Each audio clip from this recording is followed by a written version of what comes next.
Le 26 décembre 2004, un énorme tsunami se produit à côté de l'Indonésie. C'est le week-end de Noël et j'entends la radio. Ça m'a hanté pendant des jours, pendant des nuits. J'ai vraiment rêvé de cette catastrophe en fait. À l'époque, je travaillais sur les questions européennes et entre Noël et le jour de l'an, les institutions européennes sont fermées. Donc j'étais au bureau mais c'était assez calme. Et donc je me suis proposée parce que le volontariat c'est quelque chose que l'on fait beaucoup au Quai d'Orsay. Et je leur demande s'ils ont besoin d'aide. On me dit non, on n'a pas besoin de vous. Et puis une heure après, Sylvie Grise me rappelle en me disant venez. Et là j'ai passé 10 jours, quasiment jour et nuit avec plein d'autres volontaires parce que quand il y a un événement de ce type, le Quai d'Orsay offre une assistance aux Français qui sont à l'étranger. Alors une cellule de crise, il y a des locaux avec des dizaines et des dizaines de téléphones.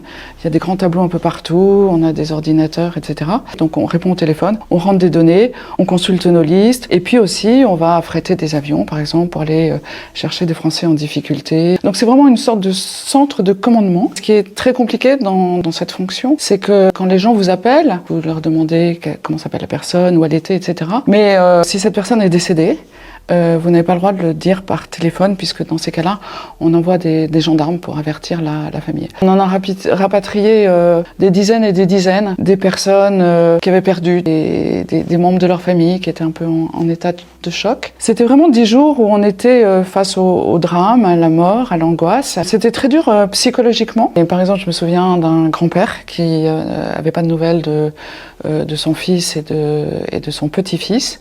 Et moi, je savais qu'ils étaient dans l'hôtel, le Sofitel, qui était complètement détruit. Et je savais qu'ils étaient sur la liste des décédés, mais j'avais pas le droit de le dire. Et je crois que c'était la première fois où j'étais aussi en direct avec une catastrophe d'une telle ampleur, où ce sont des familles entières, en fait, qui partaient en vacances et qui sont pas revenues, en fait. Abonne-toi. Mais oui, abonnez-vous.